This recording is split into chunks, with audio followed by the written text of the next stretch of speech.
ತಿಳಿಯ ಹೇಳುವೆ ಕೃಷ್ಣ ಕಥೆಯನು, ಇಳೆಯ ಜಾಣರು ಮೆಚ್ಚುವಂತಿರೆ, ನೆಲೆಗೆ ಪಂಚಮ ಶ್ರುತಿಯ ನೊರೆವೆನು ಕೃಷ್ಣ ಮೆಚ್ಚಲಿಕೆ. ಹಲವು ಜನ್ಮದ ಪಾಪರಾಶಿಯ ತೊಳೆವ ಜಲವಿದು, ಶ್ರೀಮದಾಗಮ ಕುಲಕ್ಕೆ ನಾಯಕ ಭಾರತಾಕೃತಿ ಪಂಚಮ ಶ್ರುತಿಯ.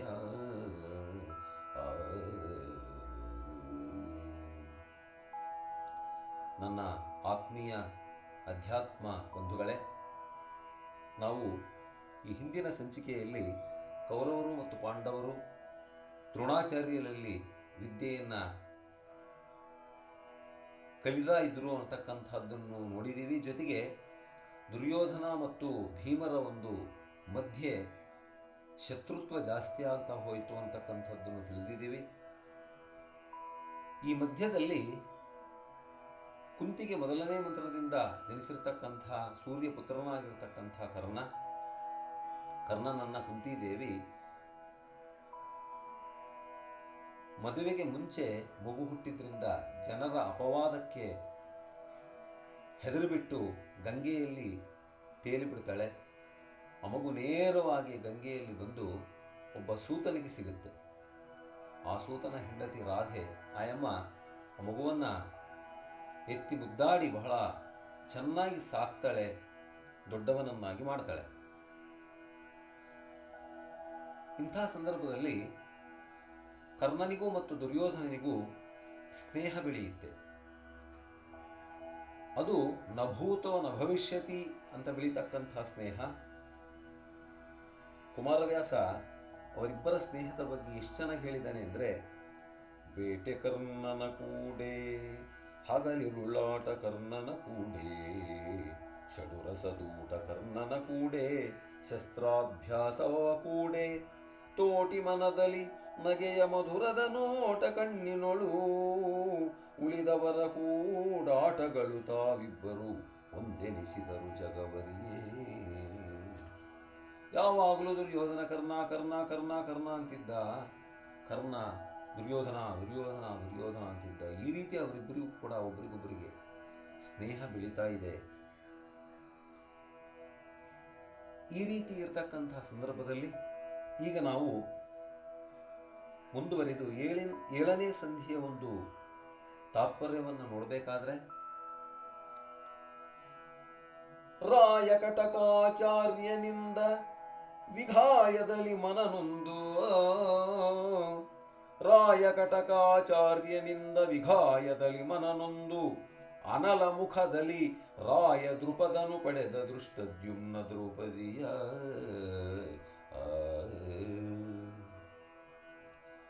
ದ್ರೋಣಾಚಾರ್ಯರು ಮತ್ತು ದೃಪದ ಮಹಾರಾಜ ಇಬ್ಬರೂ ಕೂಡ ಬಾಲ್ಯ ಸ್ನೇಹಿತರು. ಒಬ್ಬರೇ ಗುರುಗಳ ಹತ್ತಿರ ಅವರಿಬ್ಬರೂ ಕೂಡ ವಿದ್ಯಾಭ್ಯಾಸವನ್ನು ಮಾಡ್ತಾ ಇದ್ರು. ವಿದ್ಯಾಭ್ಯಾಸದ ಕೊನೆಯ ಹಂತದಲ್ಲಿ ಇಬ್ಬರು ಅಗಲ್ತಕ್ಕಂಥ ಸಂದರ್ಭ ಬಂದಾಗ ದೃಪದ ರಾಜ ಅವನು ಮಹಾರಾಜ, ಆದರೆ ದ್ರೋಣಾಚಾರ್ಯರು ಪಾಪ ತುಂಬ ಕಷ್ಟವನ್ನು ಬಡತನವನ್ನು ಅನುಭವಿಸ್ತಾ ಇರತಕ್ಕಂಥ ಸಂದರ್ಭ. ಹೇಳಿದರು, ದೃಪದ ಹೇಳ್ತಾನೆ, ದ್ರೋಣಾಚಾರ್ಯರೇ, ನಾವಿಬ್ಬರೂ ಕೂಡ ಶಿಷ್ಯತ್ವವನ್ನು ಮುಗಿಸಿ ಅಗಲ್ತಾ ಇದ್ದೀವಿ. ಮುಂದೇನಾದರೂ ನಿಮಗೆ ತೊಂದರೆ ಆದರೆ ಅಥವಾ ಏನಾದರೂ ಕಷ್ಟ ಬಂದರೆ ನನ್ನ ಆಸ್ಥಾನಕ್ಕೆ ಬನ್ನಿ, ನಾನು ನಿಮಗೆ ಸಹಾಯವನ್ನು ಮಾಡ್ತೇನೆ ಅಂತ. ಅದು ಮೊದಲು ಹಿಂದೆ ನಡೆದಿರತಕ್ಕಂಥ ಒಂದು ಕಥೆ. ಆದರೆ ಒಂದು ಸಂದರ್ಭ ಬಂತು, ಬಹಳ ಕಷ್ಟ ಬಂತು ದ್ರೋಣಾಚಾರ್ಯರಿಗೆ, ತಿನ್ನಕ್ಕೂ ಇರದೇ ಇರತಕ್ಕಂಥ ಸಂದರ್ಭ. ಆ ಸಂದರ್ಭದಲ್ಲಿ ದ್ರೋಣಾಚಾರ್ಯರು ದೃಪದನ ಹತ್ತಿರ ಸ್ವಲ್ಪ ಸಹಾಯವನ್ನು ಕೇಳಲು ಹೋದರೆ, ಆದರೆ ದೃಪದ ಮಹಾರಾಜರಿಗೆ ಅಷ್ಟಮದಗಳಿರ್ತಾವಂತೆ. ಹಾಗೆ ಅವನು ಏನೋ ತಾತ್ಸಾರವಾಗಿ ಉತ್ತರವನ್ನು ಕೊಡ್ತಾ ಅವನನ್ನು ಹೀಯಾಳಿಸ್ತಾನೆ, ದ್ರೋಣಾಚಾರ್ಯರನ್ನು ಹೀಯಾಳಿಸ್ತಾನೆ ದೃಪದ.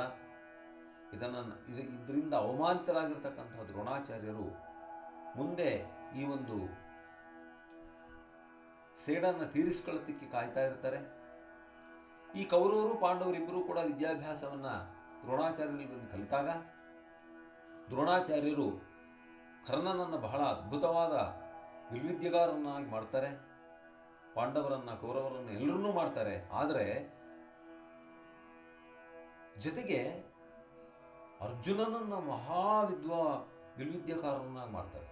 ಕರ್ಣನಿಗೂ ಹೇಳ್ತಾರೆ, ಪಾಂಡವರಿಗೂ ಹೇಳ್ತಾರೆ, ಕೌರವರಿಗೂ ಹೇಳ್ತಾರೆ. ಆದರೆ ಇದರಲ್ಲಿ ಅರ್ಜುನನನ್ನು ಬಹಳ ಅದ್ಭುತವಾದ ವಿಲ್ವಿದ್ಯಕಾರನಾಗಿ ಮಾಡ್ತಾರೆ. ಎಲ್ರಿಗೂ ಕೂಡ ವಿದ್ಯೆಯನ್ನು ಹೇಳ್ಕೊಟ್ಟ ಮೇಲೆ ಕೊನೆಗೆ ಗುರುದಕ್ಷಿಣೆಯನ್ನು ಕೇಳಿದಾಗ ಎಲ್ಲರೂ ಶಿಷ್ಯರು ಕೂಡ, ಗುರುಗಳೇ ನಿನಗೆ ಏನು ಬೇಕೋ ಗುರುದಕ್ಷಿಣೆಯನ್ನು ನಾವು ಕೊಡ್ತೀವಿ ಅಂತ ಅವರು ಮಾತನ್ನು ಕೊಟ್ಟಾಗ ಆವಾಗ ದ್ರೋಣಾಚಾರ್ಯರು ಹೇಳ್ತಾರೆ, ಅಪ್ಪ ಹಿಂದೆ ದ್ರುಪದರಾಜ ನನಗೆ ಅವಮಾನವನ್ನು ಮಾಡಿದ್ದ, ಹಾಗಾಗಿಬಿಟ್ಟು ಈಗ ಅವನನ್ನು ಬಂಧಿಸಿ ಕರ್ಕೊಂಬರ್ತಕ್ಕಂಥ ಜವಾಬ್ದಾರಿಯನ್ನು ಅರ್ಜುನ ನಿನಗೆ ನಾನು ಕೊಡ್ತಾ ಇದ್ದೀನಿ. ನಿನ್ನ ತಮ್ಮಂದರೆ ಅಥವಾ ನಿಮ್ಮ ಅಣ್ಣಂದರೆ ನಿಮ್ಮ ಸೈನಿಕರು ಇವೆಲ್ಲರೂ ಹೋಗಿಬಿಟ್ಟು ನಿನ್ನ ಒಂದು ಆಧ್ವರ್ಯದಲ್ಲಿ ಆ ದ್ರೋಣಾಚಾರ್ಯರನ್ನು ಬಂಧಿಸಿ ಇಲ್ಲಿ ಕರ್ಕೊಂಬರ್ರಿ. ಇಲ್ಲೂ ಕೂಡ ಅವನು ಅವತ್ತು ನನಗೆ ಅವಮಾನವನ್ನು ಮಾಡಿದ್ದಾನೆ, ಅವನಿಗೂ ನಾವು ಅವಮಾನವನ್ನು ಮಾಡಲೇಬೇಕು ಅಂತ ಹೇಳ್ತಾ ಆಗ ಅರ್ಜುನ ಹೋಗಿಬಿಟ್ಟು ಭಯಂಕರವಾದ ಯುದ್ಧ ಆಗುತ್ತೆ ದ್ರುಪದರಾಜನಿಗೂ ಕೂಡ ಹಾಗೂ ಈ ಕಡೆ ಪಾಂಡವರು ಮತ್ತು ಕೌರವರಿಗೆ. ಆಗ ಅವರೆಲ್ಲರನ್ನೂ ಯುದ್ಧದಲ್ಲಿ ಸೋಲಿಸಿಬಿಟ್ಟು ದ್ರುಪದನನ್ನು ಸೆರೆ ಹಿಡಿದು ತಂದು ದ್ರೋಣಾಚಾರ್ಯರಿಗೆ ಒಪ್ಪಿಸಿದಾಗ ದ್ರೋಣಾಚಾರ್ಯರು ಅವನನ್ನು ನಿಲ್ಲಿಸಿ ಅವಮಾನ ಮಾಡ್ತಾರೆ. ಲೇ ದ್ರುಪದ, ಅವತ್ತು ನೀನು ನನ್ನ ಅವಮಾನ ಮಾಡಿದ್ದೆ, ಈಗ ನಾನು ಅದರ ಪರಿಣಾಮವನ್ನು ನೀನೀಗ ಎದುರಿಸ್ತಾ ಇದೀಯಾ, ಮುಯ್ಯಿಗೆ ಮುಯ್ಯಿ ಅಂತ ಹೇಳ್ತಾರೆ. ಆವಾಗ ದ್ರುಪದರಾಜ ಮನೆಗೆ ಹೋಗೋದಿಲ್ಲ, ಅವನಿಗೆ ಅವಮಾನ ಆದಂಗಾಗುತ್ತೆ. ಅವನೇನು ಮಾಡಿಬಿಡ್ತಾನೆ ಅಂದರೆ ಪುತ್ರಕಾಮೇಷ್ಟಿ ಯಾಗವನ್ನು ಮಾಡ್ತಾನೆ. ಅವನೊಂದು ಚಾಲೆಂಜ್ ಏನಂದರೆ, ನನ್ನನ್ನು ಅವಮಾನ ಮಾಡಿರ್ತಕ್ಕಂಥ ದ್ರೋಣಾಚಾರ್ಯರನ್ನು ಕೊಲ್ತಕ್ಕಂಥ ಒಬ್ಬ ಮಗ